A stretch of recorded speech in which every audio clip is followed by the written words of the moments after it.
Siapapun meninggal punya dosa, teman-teman sekalian, hati-hati. Sekecil apapun dosa itu sudah cukup mendatangkan siksa kubur, walaupun belum tentu dia masuk ke dalam api neraka. Jadi jangan dianggap remeh. Makanya kisah yang masyhur berhubungan dengan masalah ini adalah kisah Utsman bin Affan radhiyallahu anhu yang pernah menziarahi kuburan lalu terisak-isak menangis seperti anak kecil. Lalu beberapa teman-temannya di zaman khilafah beliau berkata, "Wahai Amir Mukminin, kenapa anda menangis melihat kuburan? Padahal Nabi SAW sudah menjamin buat anda surga. Dan anda ini siapa? Terkenal anak mantunya Nabi SAW, ya, dapat jaminan surga. Nabi sebutkan lisannya langsung, Utsman di surga, dijamin. Bagaimana bisa anda menangis seperti ini?" Jawaban Utsman radhiyallahu anhu sangat bijak. Orang yang beriman dan berilmu punya jawaban yang tepat. Dia mengatakan, Rasulullah SAW menjamin buat saya surga, tapi tidak menjamin saya selamat dari siksa kubur.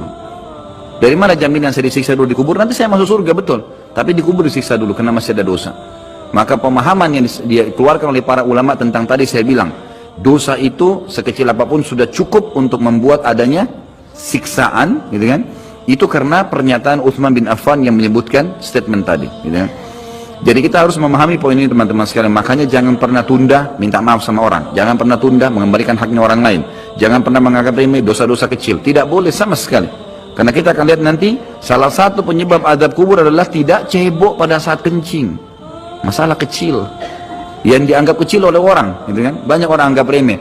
Maaf, banyak saudara-saudara kita yang membawa taksi, kendaraan umum di luar sana, kemudian kadang-kadang kita lihat di pinggir jalan kebelet kencing, main mampir sembarangan saja, ya, kencing sembarangan, tidak membersihkan dirinya. Ini berbahaya, penyebab azab kubur. Kata ulama, kalau kencing saja itu sudah menjadi penyebab, bagaimana dengan buang air besar? Bagaimana dengan orang junub tidak mandi? Bagaimana dengan hal-hal yang lebih besar lagi, gitu kan? Karena memahami hukum-hukum syari seperti ini, kalau hal yang kecil saja dilarang, berarti hal yang besar lebih pantas untuk dilarang. Kalau hal kecil saja mendatangkan azab, berarti hal yang lebih besar lebih pantas mendatangkan azab. Jadi harus hati-hati, gitu kan? Kalau amal ibadah kecil kita kerjakan sudah besar pahalanya, bagaimana dengan amal yang wajib misalnya, atau amal yang besar yang kita kerjakan? Kalau umrah fadilahnya besar, berarti haji lebih besar. Kalau sholat sunnah besar, tahajud, maka sholat 5 waktu lebih besar pahalanya, dan seterusnya. Jadi poin-poin ini dalam mukaddimah kita harus difahamin baik-baik, gitu kan? Terutama yang terakhir saya ucapkan tadi, hati-hati teman-teman sekalian. Saya juga tahu diri saya pasti punya salah, tapi saya mengajak diri saya dan jemaah sekalian untuk beristighfar kepada Allah, bertaubat. Jangan tunda pengembalian haknya orang lain, meminta maaf kalau punya kesalahan. Jangan tunda-tunda, jangan bilang nanti Idul Fitri baru saya minta maaf. Nggak ada perintah dalam agama seperti itu. Sebelum pejamkan mata nanti malam minta maaf semua. Dan orang cerdas adalah orang yang tidak menyiapkan musuh pada hari kiamat. Hati-hati, jangan siapkan musuh siapapun dia. Maka harus ini, ya, kembalikan semua hak-hak orang, minta maaf. Kalau pernah mengambil barang orang yang tidak jelas, kembalikan. Kalau tidak, sedekahkan sejumlah itu. Semua selesaikan, jangan ada masalah. Ya, jangan pernah ada masalah, jangan siapkan musuh. Imam Bukhari rahimahullah pernah berhenti berburu hanya karena meleset anak panahnya kena pagar tetangganya, gitu kan? Diajak teman-temannya, kita memana yuk, berburu. Beliau senang berburu. Kemudian pada saat beliau lagi latihan panah, ternyata anak panahnya sempat mencuil sedikit pagar kayu tetangganya.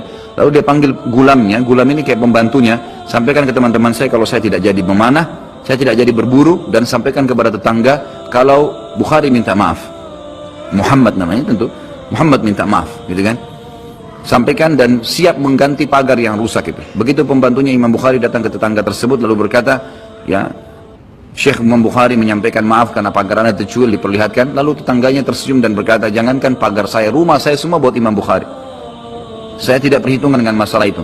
Waktu pembantunya Imam Bukhari kembali ke rumahnya, apa yang terjadi? Lihat orang soleh dan orang beriman, tahu dan yakin dengan adanya siksa dan adab kubur, tahu ada akhirat dan hisab. Maka apa yang terjadi? Imam Bukhari sujud syukur kepada Allah, kemudian bersedekah sekian ribu dirham, hanya karena tidak jadi ada musuh dari tetangga yang dia cuilkan pagarnya. Coba teman-teman, berapa banyak sendal yang ngantung injak? Hah? Berapa banyak air yang kepercik kena orang lain? Berapa banyak ini, berapa banyak itu? Berapa banyak yang kita anggap remeh mengambil karena teman punya dan seterusnya. Ini hati-hati, jangan siapkan musuh hari kiamat. Azab kubur datang kepada siapapun yang masih punya dosa. Dan dosa ada hubungannya dengan Allah subhanahu wa ta'ala, ada hubungannya dengan makhluk. Kalau berhubungan dengan Allah azza wa jalla, kita bertaubat kepada Allah. Allah maha pemurah, dia akan terima taubat hamba-hambanya asal ikhlas. Tapi dengan makhluk nggak bisa, mencuri, menggunjing, memfitnah, ya, mengambil, memakan, ya, merusak namanya orang lain, ini nggak boleh. Ini harus selain taubat kepada Allah, meminta maaf kepada orangnya. Nah, ini tidak boleh ditunda ini. Nggak ada gengsi di sini.